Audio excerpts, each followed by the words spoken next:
Namaste and greetings to Srinidhi Balasubramanian, who is a contributing author to Indica's latest book, Shared Roots, Tales from the Indosphere, that looks at India's connections with Cambodia. It's the first anthology where we are looking outside India. So, Srinidhi, if I may ask, you're an engineer by qualification and you've studied in one of India's greatest temple towns, Kanchipuram. So, can you tell us more what it was to live and study in that beautiful city? So, just a bit of clarification. Although the name of the institute is Triplatinium Kanchipuram, it's located quite afar Kanchipuram, nearly in Chennai, outskirts of Chennai. But yes, Okay. because it's the name Kanchipuram, every time someone comes to the institute, we take them to Kanchipuram, and we have a lot of affiliation with Kanchipuram despite not being in the temple town. So one of my favorite memories is when you had professors from US visiting the institute for some sort of a guest lecture or to visit the institute, and then you'll need some volunteers to take them around the city, to take them to Kanchipuram, and then explain the temple's history and everything to them. So you kind of get into understanding more details so that you can show it to others. Yeah. I think I read in The Body of God, the book, where, they say it was Kanchipuram where the battle between the Pallavas and the rest of, the other Cholas happened. Is that correct? I believe there would have been more than a couple of battles, but I am really not sure of what is being Right. referred to here. I don't know that part. Right. So, what in your research, what is the your title of your story is From Mission to Kaveri. So, what is the history behind the title? Okay, What so did you hope to convey? yeah, so Mekong has a really it's a very integral part of the Cambodian civilization, just like Ganga is. So a couple of historians believe that the word Mekong is just a Cambodian variation of the word Ganga. So they river it as much as we do. And in South India, the same status is given to Kaveri, where it is version. So both of these rivers form the basis of these both civilizations. Temple towns existed on the banks of these, and it contributed to the overall culture, art, and spiritual growth of spirituality. You can find beautiful parallels in how that happened here and in Cambodia. It's how integral the rivers are a part to the civilization. I think there are also some rituals connected to rivers, like we have Adipuram, where where we do at the river banks. All our pitru karyams are done at a river bank. So, is it the same kind of religious significance that we give to rivers, or is it just a kind of a general spiritual association? No, they do have similar rituals that go on. So, in couple of inscriptions, you'll find about how the temple is entrusted with the duties to perform Pitrakaryams for those people who do not have anyone to perform for them. So, you find those kind of evidences. Although maybe in present times we may not find enough of correlations, but I think there would have been a time when these kind of rituals formed an integral part of their society as well. So could you just tell the audience a brief summary of your story so that they'll have an idea of what we Yes. are talking? Mhm. So the the story is based on a temple which is called Bante Sri, which is located off the main monuments of the Angkor Wat. So it's a very beautiful temple where it is not as big as the other temples of Angkor Wat. It's not humongous or something, but it has like a really intricate carvings similar to how we have in many of our temples. And each of those sculptures is so detailed, and they go into very fine details of our Itihasas and Puranas. They take a particular incident from Mahabharata or Ramayana and then depict it in that sculpture. So one of those sculpture, uh, you have a Shiva Parvati sitting on the, and then just in front of them you have an image of Kare Kalamaya. So Kare Kalamaya is one such devotee of Shiva, whom you may not even have heard in the neighboring states of Andhra Pradesh or Karnataka. She's a very local figure in Tamil Nadu. But then you find her image like thousands of kilometers away, which does not have any relation with Tamil culture as such. So that was something many people have wondered how it landed up there. There's no definite answer to it, but yes, there was a shared heritage because of which we find a figure of her Mm. which is such a far away. So the story goes in such a way that the protagonist of the story, Pratipa, he finds this culture, the king, and then everybody in that area finds this culture. They want to know more about the relationship that would have existed between the Tamil kingdom and then the Cambodian kingdom. So he comes on a voyage from Cambodia via this maritime silk route to Mm. Tanjavur and then established relationship between the Chola Empire and then the Cambodian Empire. And then this relationship also has historical importance because you find two, three inscriptions where they mention the arrival of a Cambodian embassy coming to the Shora Empire and then the Shora Mm. Empire receiving the Cambodian embassy. So that is a Mm. very historically important event that happened in the maritime history. So, would you have a description of the Karikal Ammayar Vigraham? Uh, Uh, how did it look like? And yes, where did you so get details about that?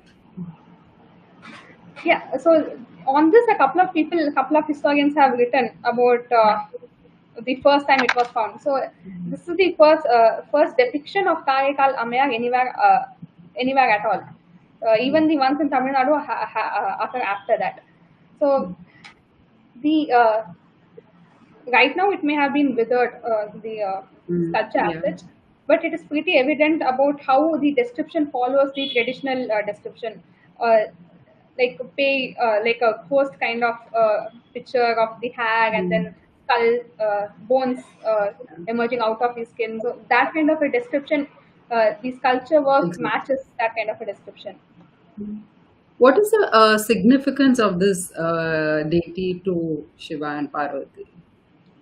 So she was one such figure in history who went beyond the. So today it's a fashionable thing to say that you break free of these social structures and then you disobey the social structure to find Mm. spirituality. But when we look at stories like her, it is quite evident that there was no such opposition. She, despite not being the so-called upper caste or something and Mm. not belonging to the traditional ritualistic thing, so it was her intense bhakti that led the intense bhakti towards Shiva that she got tethered towards. She got a fruit from Shiva when her husband asked, and her husband realized the divinity in her, and then she walked all the way to Kailasha. So it is a very moving story of bhakti that you can see in her, and Yeah. yeah. So is bhakti like now Cambodia is largely a Buddhist country, and whatever we have of like we have a sentiment towards Ramayana, Mahabharata, the Devas, Devatas, but do they also have this connect, or is it just with us? So it may be in a different form. They may not relate to Rama and like Ramayana and Mahabharata as we do, but the folk stories that were made around it, the folk traditions that were made around it, still continue. But yes, unfortunately, the living tradition of the the Hindu living tradition does not continue today in large scale over there. So Like for instance, yeah. Sorry, what would have can emerged as smaller traditions or smaller stories within the communities that continues. and a lot of Indians go to Cambodia to see Angkor Wat. And what is the main attraction there? I mean, I would love, it is believed to be the largest Vishnu temple in the world. So we have the biggest Vishnu temple is outside India. So that itself is such an amazing fact. So what is it that makes Indians want to go and see these temples when we have so many of our own in Kanchipuram? That's a tricky question because at least the people I've talked to, the people I've seen going to Cambodia, many of them are not aware of the shared roots or shared heritage that we have. So they just go as it's a very popular tourist attraction, Tourist. say like Vietnam or Bali, without knowing the significance of it. Hmm. There is a sizable amount of people who do that. But yes, there are people who want to explore to understand how a Hindu civilization, a Dharmic civilization outside of India would have been. It's a avenue to explore and understand how it may have been. I think the books serves that purpose of bringing out these nuances that many of us are not aware of. Like we know of the names, we know of the connect, but we don't know the actual details and how it went there. So I think the book serves that purpose.